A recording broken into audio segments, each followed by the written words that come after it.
الرحمن الرحیم نحمدہ ونسلم علی سیدنا و مولانا محمد رسولہ النبی الکریم الامین المکین الرؤوف الرحیم اما بعد فاعوذ باللہ من الشیطان الرجیم بسم اللہ الرحمن الرحیم وَأَقِيمُوا الصَّلَاةَ صدق اللہ مولانا العظیم وبلغنا رسولہ النبی الکریم الامین ان اللہ و ملائکتہ یصلون علی النبی یا ایہا الذین آمنوا صلوا علیہ وسلموا تسلیما۔ تمام دوست محبت کے سر پڑھ لیجئے الصلاۃ والسلام علیکہ یا سیدی یا رسول اللہ وعلی آلکہ وصحابکہ یا سیدی یا خاتم النبیین۔ الصلاۃ والسلام علیکہ یا سیدی یا نورا من نور اللہ وعلی آلکہ وصحابکہ یا سیدی یا شفیع المذنبین۔ حمد و صلاۃ کے بعد عزیز وقار سامعین کرام، آج کی گفتگو کا عنوان ہے جماعت کے ساتھ نماز کو پڑھنے پر رسول پاک علیہ السلام کی تاکیدات۔ آپ جانتے ہیں کہ سب سے زیادہ اسلام میں نماز کی تاکید کا بیان ہے۔ قرآن پاک میں بھی سب سے زیادہ نماز پر زور دیا گیا، اور پھر جہاں بھی اللہ رب العزت نے نماز کا حکم دیا وہاں 99% مقامات ایسے ہیں کہ اللہ پاک نے اقیمو جمع کا لفظ استعمال کیا، اقیم الصلاۃ، نماز قائم کرو۔ تو جہاں نماز پڑھنے کی تلقین ہے وہاں اقیمو کا لفظ ہے، اقیمو جمع کا لفظ ہے، جس کا معنی ہے تم نے نماز کو قائم کرنا ہے تو جمع ہو کر قائم کرنا ہے۔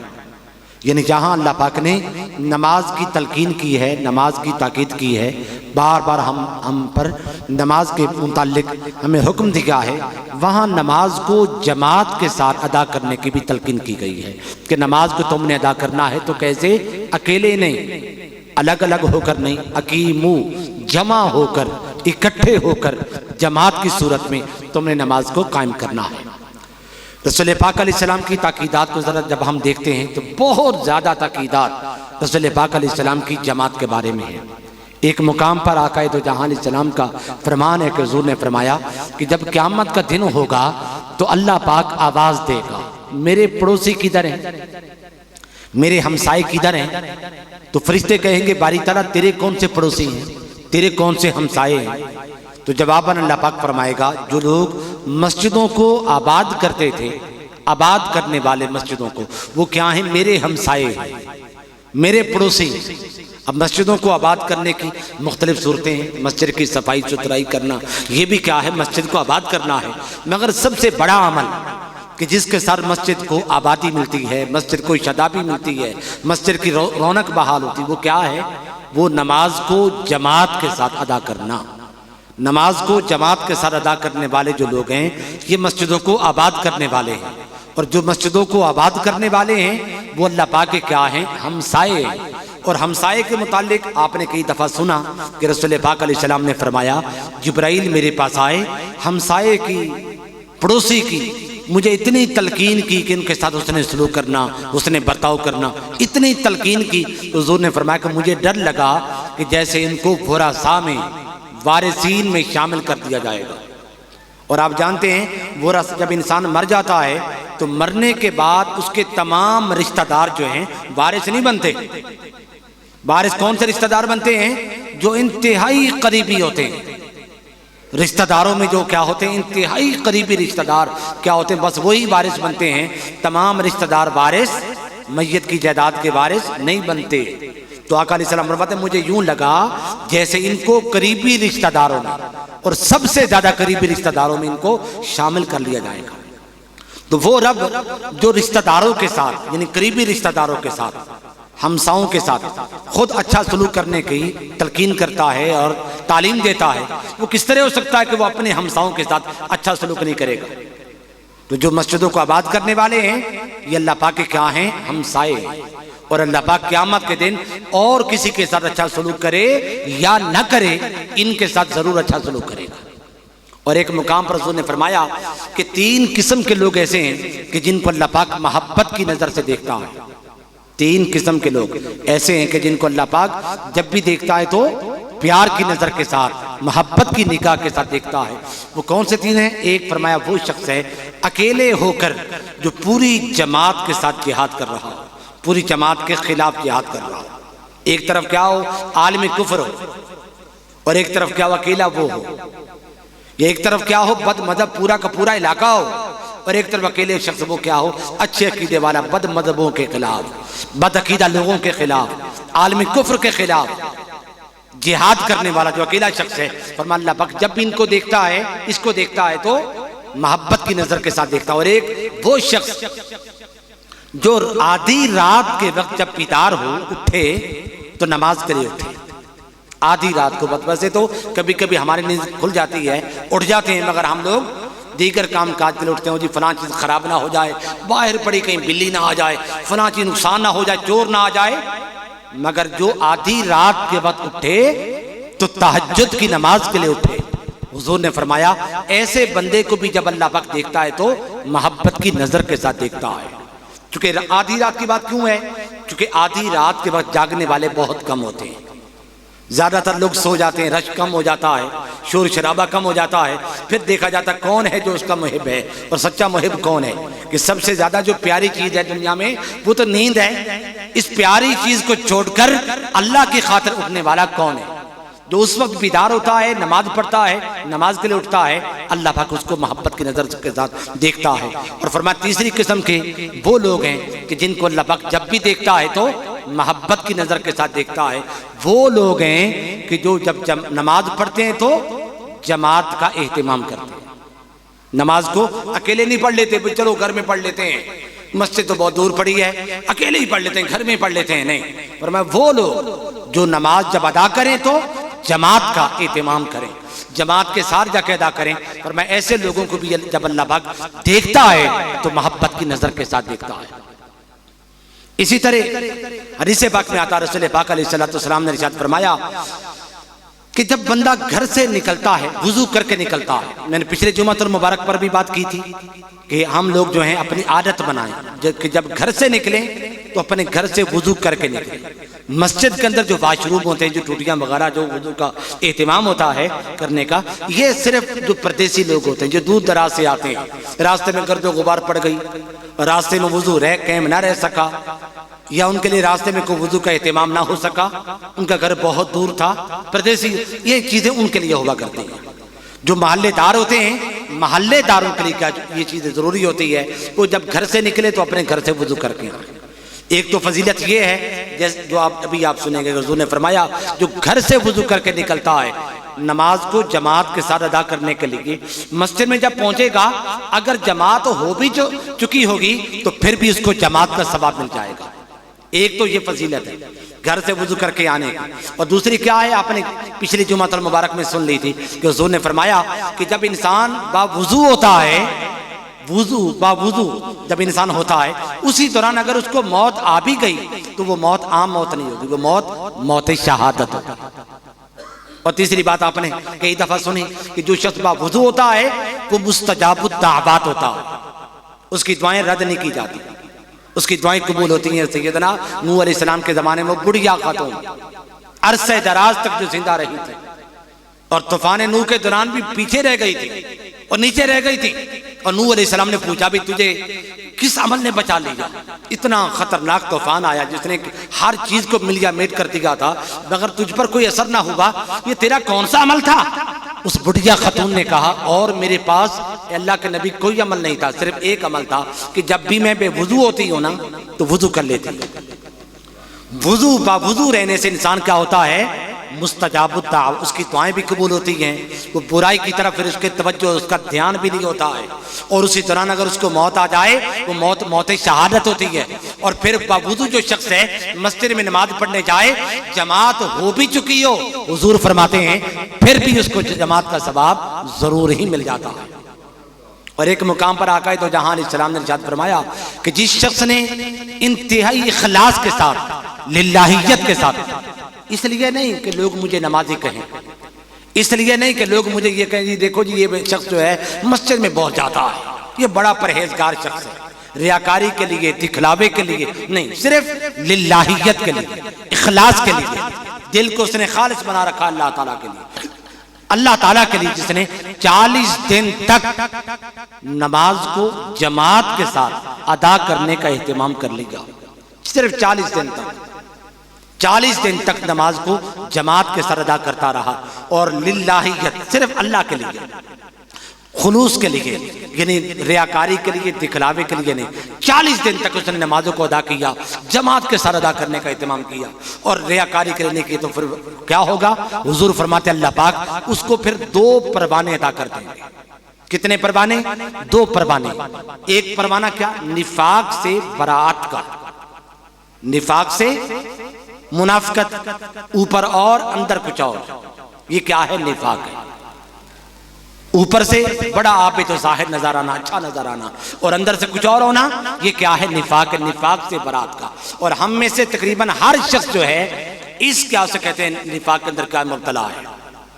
ہم لوگ اوروں کے ساتھ تو کرتے ہی کرتے ہیں نفاق، خود اپنے گھر والوں کے ساتھ، اپنے بچوں کے ساتھ، اپنی اولاد کے ساتھ، اپنے خاندان کے ساتھ، رشتہ داروں کے ساتھ، دوست احباب کے ساتھ، محلے داروں کے ساتھ، نفاق والی ہماری جو کیفیت ہے اس کے ساتھ ہم دوچار رہتے ہیں۔ اوپر کچھ اور ظاہر کرتے رہتے ہیں، اندر سے ہم ہوتے کچھ اور، ایک ہی چہرے پر کئی چہرے سجا لیتے ہیں لوگ، یہ کیا ہے؟ منافقت ہے۔ حضور فرماتے ہیں اگر تم اس منافقت سے بچنا چاہتے ہو کہ اللہ پاک تمہاری جو منافقت ہے تمہارے دل سے نکال پھینکے، تو فرمایا واحد آسان سا علاج حضور نے دیا، وہ کیا؟ کہ 40 دن تک نماز قائم کرو جماعت کے ساتھ۔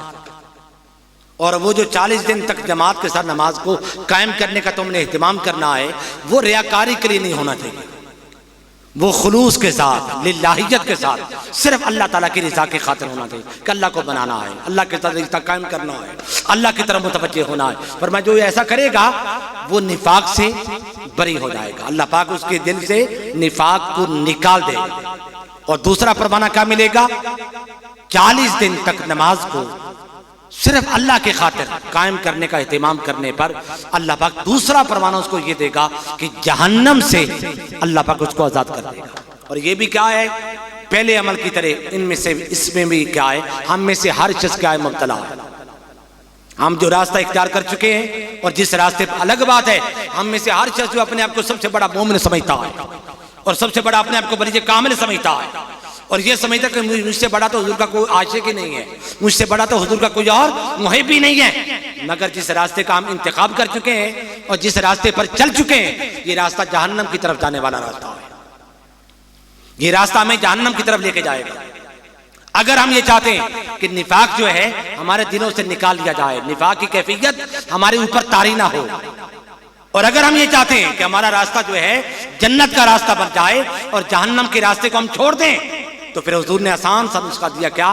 صرف 40 دن تک للہیت، اللہ کی خاطر جو ہے بندہ جو ہے نماز قائم کرے اور نماز کو جماعت کے ساتھ ادا کرنے کا اہتمام کرے، نماز بھی پڑھے اور نماز کو جماعت کے ساتھ ادا کرے گا تو اللہ پاک ان 2 قسم کی مہلک بیماریوں سے اس کو بچا لے گا۔ یہ 40 دن کی پھر بات کیوں کر دی ہے؟ کیونکہ 40 دن کی جو کیفیت ہے، 40 دن بدستور عمل کرنا، مسلسل کوئی عمل 40 دن تک کرنا، اس سے کیا ہے؟ اس سے اگلی حالت ختم ہو جائے، ایک نئی حالت بندے کو مل جاتی ہے۔ یعنی 40 دن کا جو عمل ہے بندے کو اگلی حالت سے نکال کر دوسری حالت میں ڈال دیتے ہیں۔ آپ دیکھتے ہیں ماں باپ کا جب ملاپ ہوتا ہے تو نطفے کی صورت میں بچہ جو ہے ماں کے پیٹ میں رہتا ہے، 40 دن تک وہ نطفہ رہتا ہے، پھر 40 دن کے بعد کیا بن جاتا ہے؟ علقہ، اقرأ بسم ربک الذی خلق، خلق الانسان من علق۔ پہلے 40 دن نطفہ ہوتا ہے ماں کے پیٹ میں، پھر 40 دن کے بعد کیا بن جاتا ہے؟ علقہ، پھر اگلے 40 دن آتے ہیں پھر مضغہ بن جاتا ہے، پھر 40 دن گزرتے ہیں پھر وہ انسانی روپ میں آ جاتا ہے۔ تو 40 دن کی جو کیفیت ہے یہ پہلی کیفیت ختم ہو جاتی ہے، بندے کو 40 دن کا عمل ایک نئی کیفیت میں، ایک نئی حالت میں، ایک نئی حیات میں بندے کو داخل کر دیتا ہے۔ یہی وجہ ہے صوفیاء اور افا جو ہیں وہ چلا کرتے ہیں اور چلے کاٹتے ہیں، ایک عمل کو بدستور وہ 40 دن تک کرتے رہتے ہیں، اس عمل کو نبھایا، 40 دن تک جماعت ادا کرتے رہے، تو پھر کیا ہوا؟ عادی بن گئے جماعت کے، 40 دن تک وہ باوضو رہے، پھر باوضو ہونے کے عادی بن گئے، حضور سیدنا غوث العظم، حضور سیدنا امام اعظم، ان کے بارے میں آپ نے کئی دفعہ سنا کہ 40 سالوں تک وہ عشاء کے وضو کے ساتھ فجر کی نماز ادا کرتے رہے. اتنا مشکل کام کرتے رہے 40 سال، صرف 40 دن نہیں، 40 سال. عشاء کی نماز جس وضو کے ساتھ ادا کرتے، ساری رات جاگتے رہتے، ساری رات ہی جاگتے رہتے، نماز پڑھتے رہتے، تسبیحات کرتے رہتے، استغفار کرتے رہتے، مناجات کرتے رہتے، حتیٰ کہ صبح کا ٹائم ہو جاتا، پھر اسی ہی وضو کے ساتھ، جس وضو کے ساتھ عشاء کی نماز ادا کی تھی، اسی وضو کے ساتھ وہ فجر کی نماز بھی پڑھ لیتے تھے. یہ کیا ہے؟ 40 سال عمل کرنے کی کیا ہے فضیلت ہے کہ بندہ پچھلی حالت سے نکل کر اگلی حالت میں پھر وہ بندہ داخل ہو جاتا ہے. اور ایک مقام پر حضور نے فرمایا کہ عشاء کی جو نماز ہے اور فجر کی جو نماز ہے یہ منافقین پر بہت بھاری ہے. یعنی جو منافق لوگ ہوتے ہیں جن کے دلوں میں کیا ہوتا ہے؟ نفاق ہوتا ہے. اندر کی حالت اور ہوتی ہے اور باہر والی صورتحال اور ہوتی ہے. اپنی اولاد کے ساتھ بھی رویہ مختلف ہے. اوپر سے بڑے بیٹا میں تو تمہارے ساتھ ہوں، اندر سے کیفیت اور اندر سے سوچ اور ہے. یہ جو نفاق، حضور نے فرمایا جو منافق لوگ ہوتے ہیں جن کے دلوں میں کیا ہوتا ہے؟ نفاق، منافقت ہوتی ہے، وہ کیا ہوتے ہیں؟ ان کے لیے عشاء کی نماز اور فجر کی نماز بہت مشکل ہوتی ہے. یعنی ظہر کی نماز، عصر کی نماز، مغرب کی نماز تو جو منافق لوگ ہیں وہ بھی ادا کرتے رہتے ہیں. ہم اگر ظہر کی نماز ادا کرتے ہیں یا عصر کی یا مغرب کی نماز ادا کرتے ہیں صرف، تو یہ کوئی ہمارا کمال نہیں ہے. یہ کام تو منافق لوگ بھی آسان طریقے سے ادا کر لیا کرتے ہیں. اور آگے چل کے آپ سنیں گے کہ منافقین جو لوگ تھے صرف نمازیں نہیں، جماعت کے ساتھ نماز کو ادا کرنے کا اہتمام کرتے تھے. تو حضور نے فرمایا منافقین پر مشکل کام کیا ہے؟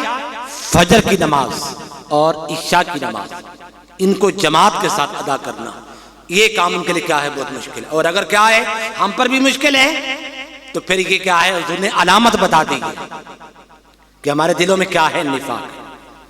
اگر ہم پہچاننا چاہتے ہیں کہ ہم منافق ہیں یا سچے سچے کھرے مسلمان ہیں تو پھر دیکھ لیں عشاء کی نماز اور فجر کی جو نماز ہے ہمارے لیے آسان ہے یا مشکل ہے. جس دن یہ نمازیں، دو نمازیں جو ہیں ہمارے لیے آسان ہو جائیں گی، بس سمجھ لینا اس دن کیا ہو جائیں گے؟ ہم سچے سچے اور کھرے مسلمان ہو جائیں گے. اور پھر ایک مقام پر رسول نے فرمایا، مسلم شریف کا حدیث پاک ہے، امام ترمذی اس حدیث پاک کو لے کے آیا، یعنی صحاح ستہ کا حدیث پاک ہے.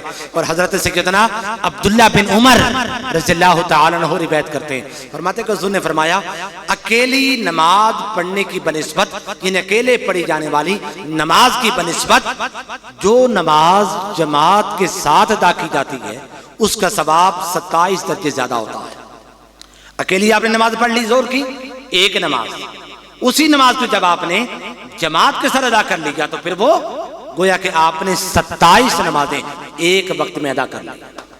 آپ ذرا اندازہ کیجئے دنیا میں کیا ہے، دنیاوی معاملات میں اگر ہمیں 1 روپے کے بدلے 7 روپے بھی مل جائیں ہم بڑے خوش ہو جاتے ہیں. 17 مل جائیں پھر تو سونے پہ سہاگا ہو جاتا، اور 27 مل رہے ہو تو پھر بھی ہمیں پرواہ نہ ہو. ہم کاہے کے مسلمان ہیں. ایک حضور فرماتے ایک نماز جو جماعت کے ساتھ ادا کی جائے، ایک نماز جب ادا کرے گا اس کو 27 نمازیں ادا کرنے کا ثواب مل جائے گا. اور ایک اور حدیث پاک جو بخاری کا حدیث پاک ہے، بخاری شریف میں حضرت سیدنا ابو ہریرہ اس حدیث پاک کو لے کے آئے، وہ فرماتے ہیں کہ آقا تو جہان علیہ السلام نے ارشاد فرمایا جس شخص نے نماز کو جماعت کے ساتھ ادا کیا اس کو پھر 25 نمازوں کا ثواب ملتا ہے. یہ دو حدیثیں میں اکثر اکٹھے سنایا کرتا ہوں کیونکہ آقا تو جہاں علیہ السلام کے دونوں فرمودات میں بظاہر تعارض، ٹکراؤ نظر آتا ہے. ادھر 27 درجوں کی بات کی ہے، ادھر 25 درجوں کی بات بھی فرما دی ہے. یعنی مسلم شریف کے جو حدیث پاک اس میں کیا ہے 27 درجوں کی بات. ایک نماز پڑھو گے تو 27 کا ثواب لے لو گے. اور بخاری کی جو حدیث پاک اس میں کیا ہے ایک نماز پر 25 نمازوں کا ثواب مل جائے گا. دو حدیثوں میں بظاہر ٹکراؤ نہیں ہے. ٹکراؤ کیا ہے؟ نہیں. دنیا میں ٹکراؤ ہو سکتا ہے لیکن آقا علیہ السلام کے فرمودات میں اور اللہ پاک کے فرمودات میں تو ٹکراؤ نہ ہوا ہے، نہ ہو سکتا ہے، اور نہ ہی قیامت تک ہوگا. تو پھر کیا مطلب؟ ہاں نمازیں چونکہ 2 قسم کی ہیں. نمازیں کیا ہیں؟ 2 قسم کی. یا نمازی 2 قسم کے ہوتے ہیں. جب ہم نماز کو ادا کرتے ہیں تو نمازی 2 قسم کے پائے جاتے ہیں. کچھ نماز لوگ وہ ہوتے ہیں بڑے خشوع و خضوع کے ساتھ للہیت کے ساتھ، ریاکاری کے بغیر، بغیر ریاکاری کے للہیت کے وہ نماز کو ادا کرتے ہیں. کچھ لوگ کیا ہے اتنا خشوع و خضوع کا اہتمام نہیں کرتے یا نہیں کر سکتے. تو چونکہ نمازی دو قسم کے ہوتے ہیں نا، اس لیے آقا علیہ السلام کے فرمودات بھی کہاں ہیں؟ دو ہیں، دو قسم کے ہیں. جو انتہائی خشوع و خضوع کے ساتھ نماز کو جماعت کے ساتھ ادا کرے گا اسے 27 نمازوں کا ثواب مل جائے گا. اور جو زیادہ خشوع و خضوع کا اہتمام نہیں کرے گا، اگرچہ نماز کو جماعت کے ساتھ بھی ادا کرے گا، مگر پھر بھی اس کو ثواب 27 کا نہیں بلکہ 25 کا ملے گا، 25 نمازوں کا ملے گا. یا اس طریقے سے یہ سمجھ رہے ہیں، حضور فرماتے ہیں کہ چونکہ نماز دو قسم کی ہوتی ہے. ایک نماز وہ ہوتی ہے جو آسان ہو، جیسے زور کی نماز پڑھنا آسان ہے، جمعہ کی نماز پڑھنا کیا ہے آسان ہے، عصر کی نماز پڑھنا کیا ہے آسان ہے، مغرب کی نماز پڑھنا کیا ہے آسان ہے. اور جو لوگ اس معاملے میں کام کاج کر رہے ہوتے ہیں ان کے لیے اور آسانی ہوتی ہے کہ کام کاج کو چھوڑ کر وہ نماز پڑھنے آ جاتے ہیں. تو یہ نماز کیا آسان اور آسانی دینے والی ہے. اور دو نمازیں کیا، جیسے کہ حضور نے فرما دیا عشاء کی نماز، فجر کی نماز، وہ مشکل نمازیں ہیں. لوگ سوئے ہوتے ہیں اور سردیوں کے موسم میں اٹھنا بہت مشکل ہو جاتا ہے، پھر ٹھنڈے پانی کے ساتھ وضو کرنا اور مشکل ہو جاتا ہے. تو چونکہ نمازیں دو قسم کی ہیں، کچھ نمازیں وہ ہیں کہ جن کو ادا کرنا کیا ہوتا ہے آسان ہوتا ہے، اور کچھ نمازیں وہ ہیں کہ جن کو ادا کرنا بہت مشکل کام ہوتا ہے. بس آقا علیہ السلام نے بھی دو فرمان فرمائے کہ جو نمازیں کیا ہیں آسان ہیں، جو ان کو جماعت کے ساتھ ادا کرے گا اسے 25 نمازوں کا ثواب ملے گا. اور جو مشکل ترین جو نمازیں عشاء کی نماز، فجر کی نماز، ان کو جماعت کے ساتھ ادا کرنے کا اہتمام کرے گا، حضور فرماتے اس کے لیے پھر 27 نمازوں کا ثواب مل جائے گا. یا اس طریقے سے علماء اکرام نے ایک اور بھی توجیہ فرمائی. وہ فرماتے ہیں کیونکہ نماز دو قسم کی ہوتی ہے. ایک نماز وہ ہوتی ہے جس میں قرات خفی ہوتی ہے، جیسے زور کی نماز ہے، عصر کی نماز ہے، امام قرات کرتا ہے مگر آہستہ آواز، مخفی طریقے سے، خفا کے ساتھ. قرات کیا ہوتی ہے؟ قرات خفی ہوتی ہے، سری قرات ہوتی ہے.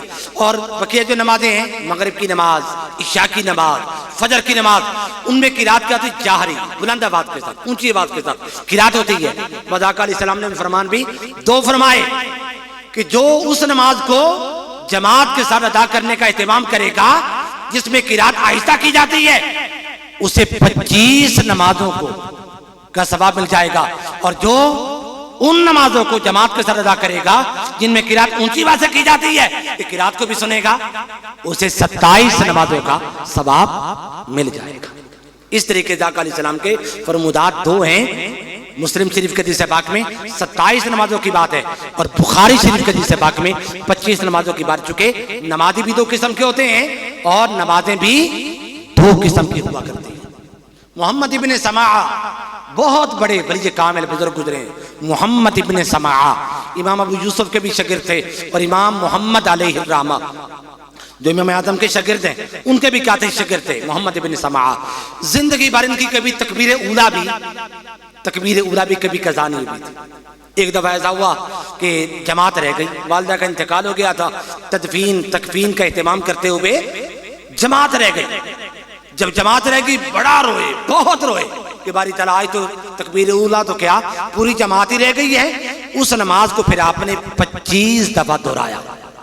محمد ابن سماعہ نے 25 دفعہ اس نماز کو دہرایا جس کی جماعت رہے. چونکہ حضور کا فرمان ہے جو نماز کو جماعت کے ساتھ ادا کرے گا 27 یا 25 نمازوں کو اس کو ثواب ملے گا. آپ نے اس نماز کو 25 دفعہ دہرایا. دہرا کر جب رات کو سوئے ایک بزرگ خواب میں ملے، نے کہا او محمد ابن سماعہ، نماز کو تو 25 دفعہ دہرا لیا ہے، وہ جو فرشتے جب امام کہتا ہے نا ولضالین، اور حضور نے فرمایا جب امام کہتا ہے ولضالین اس پر فرشتے بھی کہتے ہیں آمین. اور جس مقتدی کی آمین فرشتوں کی آمین کے ساتھ مل جائے وہ بخشا جاتا ہے. تو اس بزرگ نے کہا، خواب میں آ کے کہا محمد ابن سماعہ چلو نماز کو 25 دفعہ دہرا لیا مگر فرشتوں والی جو آمین ہے اسے کیسے پاؤ گے؟ علماء کہتے ہیں انسان جو نماز جماعت سے رہ گئی اس کو 1000 دفعہ بھی دہرا لیا جائے، 1000 بار بھی اس کو بار بار ریپیٹ کیا جائے، پھر بھی انسان جماعت کا ثواب نہیں پا سکتا ہے. اور حضرت سیدنا عبداللہ ابن عباس روایت کرتے ہیں کہ آقا تو جہاں علیہ السلام نے ارشاد فرمایا، حضور نے ارشاد فرمایا کہ جس شخص نے اذان کو سنا، اذان سن کر گھر ہی نماز پڑھ لی، جماعت کے لیے مسجد میں وہ نہ آیا، اس نے نماز بے شک پڑھ لی ہے مگر اس کی نماز اللہ کی بارگاہ میں قبول ہوئی ہی نہیں۔ اور ایک مقام پر آقا تو جہاں علیہ السلام نے ارشاد فرمایا جس شخص نے اذان کو سنا، اذان سن کر جماعت کے لیے مسجد میں نہ آیا، فرمایا اس نے اللہ کی اور اس کے رسول کی نافرمانی کی۔ اب ذرا اندازہ کیجئے ہم اس عمل کو کتنا چھوٹا سا عمل سمجھتے ہیں، کوئی بنے اذان تو ہو گئی ہے یہی پڑھ لیتے ہیں، جہاں بھی پڑھنا چاہ رہے ہیں مگر جماعت کو نہ چھوڑیں، جماعت کا ضرور اہتمام کریں۔ اور ایک حدیث پاک میں آتا ہے حضرت سیدنا ابو ہریرہ، اب صحابہ کرام کی نگاہ میں تاکیدات کا عالم کیا تھا کہ جماعت کی وہ کتنا اہم سمجھتے تھے۔ سیدنا ابو ہریرہ فرمایا کرتے لوگوں جو اذان کو سنے، اذان سن کر جماعت کے لیے نہ جائے، بہتر اس سے یہ ہے کہ اس کے کانوں میں پگھلا کر سیسا ڈال دیا جائے، یعنی اس سے بہتر اذان کی آواز جو ہے اس کے کانوں میں گئی اور اس پر کچھ اثر نہ ہوا، اس کے لیے تو مناسب یہ تھا کہ اس کے کانوں میں پگھلا کر سیسا ڈال دیا جائے۔ اور حضرت سیدنا عبداللہ ابن مسعود رضی اللہ تعالیٰ عنہ وہ فرمایا کرتے لوگوں جو یہ چاہتا ہے کہ قیامت کے دن اللہ کی بارگاہ میں مسلمان ہو کر آئے، اللہ کی بارگاہ میں جو یہ چاہتا ہے کہ قیامت کے دن اس حال میں آئے کہ حالت اسلام میں آئے، مسلمان ہو کر آئے، اس کو چاہیے کہ کبھی بھی نماز کو جماعت کے ساتھ ادا کرنے کا اہتمام نہ چھوڑے، نماز جب بھی ادا کرے نماز کو جماعت کے ساتھ ادا کرنے کا اہتمام کرے۔ اور آپ فرمایا حضرت عبداللہ بن مسعود فرمایا کرتے تھے کہ آقا تو جہاں علیہ السلام کے حیات طیبہ کے اندر تو منافق جو لوگ تھے وہ بھی جماعت کے ساتھ نماز کو ادا کرنے کا اہتمام کرتے تھے، یعنی اس زمانے کے ہم سے تو پھر منافق ہی بہتر ہیں کہ وہ نماز کو ادا کرتے تھے جماعت کے ساتھ، اور ہم لوگ اولاً تو نماز ادا کرتے نہیں ہیں، اور اگر نماز کو ادا کرنا بھی چاہیں تو جماعت کو ہم اتنا زیادہ اہم سمجھتے ہی نہیں ہیں۔ آقا علیہ السلام کے زمانہ پاک کے اندر تو جو منافق جو لوگ تھے وہ بھی نماز کو جماعت کے ساتھ ادا کرنے کا اہتمام کرتے تھے۔ رسول پاک علیہ السلام کا حیات طیبہ میں اگر کوئی شخص بیمار ہوتا، سخت قسم کا بیمار بھی ہو جاتا تو وہ بھی دو لوگوں کے سہارے پر مسجد میں آتا تھا، نماز کو جماعت کے ساتھ ادا کرنے کا اہتمام کرتا تھا۔ اور یہ عمل حضور نے خود بھی دکھایا، آخری جب ایام تھے آقا علیہ السلام کے، حضور سخت کیا تھے علیل تھے، بار بار آقا علیہ السلام پر خشی طاری ہو جاتی تھی، آقا علیہ السلام کے لیے جماعت کے لیے مسجد میں آنا بہت مشکل ہو گیا تھا، تو آقا علیہ السلام حضرت سیدنا مولا علی شیر خدا اور حضرت سیدنا عباس جو حضور کے چچا ہیں، حضور ان کے سہارے مسجد میں تشریف لے کے آئے تھے، اور حضور نے آ کر نماز کو جماعت کے ساتھ ادا کیا، قائم کیا، جماعت کے ساتھ نماز کو ادا کرنے کا اہتمام کیا۔ اور پھر آقا علیہ السلام کی نگاہ میں اتنی تاکید کا عالم جماعت کے لیے، حضور نے فرمایا میرا دل چاہتا ہے ان لوگوں کے گھروں کو جا کے آگ لگاؤں جو لوگ نماز تو ادا کرتے ہیں مگر نماز کو جماعت کے ساتھ ادا کرنے کا اہتمام نہیں کرتے ہیں، گھروں کو آگ لگاؤں۔ کون کہہ رہے ہیں؟ وہ نبی فرما رہا ہے جس نے جہنم میں جا جا کر اپنے امتیوں کو نکالنا، جو نبی رحمت للعالمین ہے، مگر نماز کو جماعت کے ساتھ ادا کرنے پر حضور کی تاکید کا عالم کیا ہوگا۔ حضور فرماتے ہیں میرا دل چاہتا ہے مصلی پر کسی اور کو کھڑا کر دوں اور جا کر ان کے گھروں کو آگ لگاؤں جو نماز کو ادا کرتے ہیں مگر جماعت کے ساتھ ادا کرنے کا اہتمام نہیں کرتے ہیں۔ اور ایک حدیث پاک میں آتا حضرت سیدنا عبداللہ ابن مکتوم نبینا صحابی تھا، وہ آقا علیہ السلام کی بارگاہ میں عرض کی یا رسول اللہ میں تو نبینا ہوں، کیا فرماتے ہیں میرے لیے میں گھر میں نماز ادا کر لیا کروں؟ حضور نے فرمایا عبداللہ ابن مکتوم کیا تمہیں آواز آتی ہے اذان کی؟ اب اس زمانے میں سپیکر تو نہیں تھے، حضرت بلال ویسے اذان دیا کرتے تھے، اب ان کا گھر شاید قریبی ہی ہوگا، تو عرض کی یا رسول اللہ جی ہاں آواز مجھے آ جاتی ہے۔ حضور نے فرمایا جب تجھے اذان کی آواز آتی ہے تو تیرے لیے جائز نہیں ہے کہ تو نماز کو اپنے گھر میں اکیلے ہی ادا کر لے، نہیں، نماز کو ادا کرنے کے لیے مسجد میں آیا کر اور مسجد میں آ کے جماعت کے ساتھ نماز کو ادا کر۔ کن کو فرمایا؟ جو نبینا صحابی حضرت عباس عبداللہ ابن عباس آقا علیہ السلام کے چچا زاد بھائی ہیں، آخری عمر میں یہ نبینا ہو گئے تھے۔ نبینا جب ہو گئے تو کسی بچے کے سارے مسجد میں جاتے تھے نماز ادا کرنے کے لیے۔ ایک دن ایسا آپ نے آواز دی بیٹا ذرا میرے پاس آؤ، مجھے مسجد میں لے جاؤ جماعت کے لیے۔ بچہ وہاں پہ قریب تھا نہیں، بچے نے آواز نہ سنی، آپ نے ہاتھ اٹھائے، عرض کی باری تعالیٰ یہ نبینا ہونا جو ہے مجھے کل قیامت کے دن جو ہے تیری بارگاہ میں رسوا نہ کر دے۔ یہاں بچہ تو ہے نہیں، یعنی میری جماعت نہ رہ گئی، نہ رہ جائے۔ جو ہی آپ نے یہ کلمات فرمائے ساتھ ہی اللہ پاک نے بینائی واپس کر دی۔ اے عبداللہ بن عباس مجھے یہ تو گوارا ہے کہ اپنی تقدیر کو بدل لیں، کہ تیری بینائی ہم نے لے لی تھی مگر اس بینائی لی ہوئی بینائی کو ہم واپس کر رہے ہیں، یہ تو ہمیں پسند ہے کہ اپنی تقدیر کو بدل لیں، مگر عبداللہ بن عباس مجھے یہ گوارا نہیں ہے کہ کوئی نماز تو ادا کرے مگر نماز کو جماعت کے بغیر ادا کرتے، مجھے یہ بات گوارا نہیں ہے۔ ایک حدیث پاک میں آتا ہے آقا تو جہان علیہ السلام نے ارشاد فرمایا کہ جب بندہ جو نمازی ہوتا ہے مگر نماز کو جماعت کے بغیر ادا کرنے والا جو نمازی ہوتا ہے جب چلتا ہے تو زمین اس پر لعنت کرتی ہے۔ کس پر؟ بے نمازی پر۔ کیسے لعنت کرتی ہوگی ذرا اس کا خود ہی اندازہ ہمیں کر لینا چاہیے۔ جو نمازی ہوتا ہے مگر نماز کو جماعت کے ساتھ ادا کرنے کا اہتمام نہیں کرنے والا ہوتا، جب وہ زمین پر چلتا ہے تو زمین اس پر لعنت کرتی ہے۔ اور حضور نے فرمایا جب اللہ کے سارے فرشتے اور خود اللہ بھی اس بندے پر لعنت کرتا ہے، اور حتیٰ کہ دریاؤں کی اور سمندروں کی تمام مچھلیاں اس بندے پر لعنت کرتی ہیں جو بندہ نمازیں ادا کرتا ہے مگر نمازوں کو جماعت کے ساتھ ادا کرنے کا اہتمام نہیں کرتا۔ اب ذرا اندازہ کر لینا چاہیے کہ ہم لوگ تو نماز ادا نہیں کرتے تو ہمارا حال کیا ہوگا۔ اور ایک مقام پر حضور نے فرمایا کہ جو شخص ہے اپنے آپ کو جماعت سے روکے گا، یعنی نماز کو جماعت کے ساتھ ادا کرنے کا اہتمام نہیں کرے گا، مرتے وقت اسے کلمہ شہادت نصیب نہیں ہوگا۔ سیدنا ابوبکر صدیق کے زمانے میں ایک شخص مر گیا تھا، جب جنازہ اس کا پڑھا جانے لگا اس کے کفن کو حرکت ہوئی، لوگ آگے بڑھے اس کو کیا ہو گیا، شاید یہ زندہ ہو گیا۔ جب لوگ آگے بڑھے کفن ہٹایا ایک بہت بڑا اژدہا اسے نکل رہا تھا، لوگوں نے مارنا چاہا، اس نے کہا مجھے نہ مارو، اس اژدہے نے کہا مجھے اس پر مسلط خود اللہ پاک نے کر دیا، اس کا کیا قصور ہے؟ اس اژدہے نے کہا اس کے 3 قصور ہیں۔ ایک تو یہ علماء کی بات سنتا نہیں تھا، دوسرا قصور یہ ہے یہ زکوٰۃ نہیں دیتا، مال اس کے پاس بہت تھا مگر یہ زکوٰۃ دینے سے گریزاں ہوتا تھا، نہیں دیتا تھا، اور تیسرا اس کا قصور یہ اذا کان یجیء الاذان، جب اذان کی آواز ہو جاتی تو یہ شخص لا یجیء للجماعہ، جماعت کے لیے حاضر نہیں ہوئی، نماز پڑھ لیتا تھا مگر نماز کو جماعت کے ساتھ ادا کرنے کا اہتمام نہیں کرتا تھا۔ اور ایک مقام پر حضور نے فرمایا کہ جہنم ایک وادی ہے جس کا نام غی ہے، ایک نالا ہے اور انتہائی خطرناک ترین نالا ہے، یعنی جہنم کا آگ کا خطرناک ترین نالا، کہ جہنم کے تمام ندیاں نالے اللہ کی بارگاہ میں پناہ مانگتے ہیں باری تعالیٰ ہمیں اس سے بچائے رکھنا، ہمیں اس سے بچائے رکھنا، یعنی اس کی جو آگ ہمارے پاس نہ آ جائے۔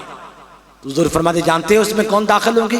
اس میں وہ لوگ داخل ہوں گے جو نماز کو جماعت کے ساتھ ادا کرنے کا اہتمام نہیں کرتے ہوں گے۔ اور آخری حدیث پاک سیدنا کعب الاحبار تابعی اور اتنے عظیم المرتبہ تابعی کہ کئی صحابہ کرام بھی ان سے روایات لیتے رہے، وہ فرمایا کرتے تھے اس رب کی عزت کی قسم جس نے محمد مصطفیٰ علیہ السلام کو قرآن دیا ہے، جس نے محمد مصطفیٰ علیہ السلام کو تورات دی ہے، موسیٰ علیہ السلام کو تورات دی ہے، عیسیٰ علیہ السلام کو انجیل دی ہے اور دیگر انبیاء کو صحیفے دی ہے، کتابیں دی، اس طریقے سے قسمیں اٹھا کے فرمایا کرتے قیامت کے دن لوگ جب بلائے جائیں گے، وہ تابعی فرماتے سیدنا کعب الاحبار فرماتے جب لوگ قیامت کے دن بلائے جائیں گے تو تمام لوگ اللہ کی بارگاہ میں سر بسجود ہو جائیں گے، سارے کے سارے سر سجدے میں رکھ لیں گے، مگر کچھ لوگ سجدہ کرنا چاہیں گے مگر سجدہ کر نہیں سکیں گے، گردن ان کی جھکیں گی نہیں، وہ کھڑے رہیں گے، بڑی ذلت ان پر چھائی ہوئی ہوگی، بڑی پریشانی چھائی ہوگی، سجدہ کرنا چاہ رہے ہوں گے مگر سجدہ نہیں کر سکیں گے۔ فرماتے جانتے ہیں وہ کون سے لوگ ہوں گے؟ سیدنا کعب الاحبار فرماتے ہیں وہ لوگ ہوں گے جو دنیا میں نمازیں جماعت کے ساتھ ادا کرنے کا اہتمام نہیں کرنے والے۔ عزیزان گرامی قدر، جماعت کے ساتھ نماز کو ادا کرنا، اس پر آقا علیہ السلام کی تاکیدات لاکھوں ہیں، ماننے والوں کے لیے تو صرف ایک حدیث پاک کیا ہے کافی ہے، اور نہ ماننے والوں کے لیے لاکھوں بھی سنا دی جائیں تو وہ نہیں مانیں گے۔ اللہ تعالیٰ سے دعا ہے اللہ پاک ہم سب کو نماز جماعت کے ساتھ ادا کرنے کی توفیق عطا فرمائے۔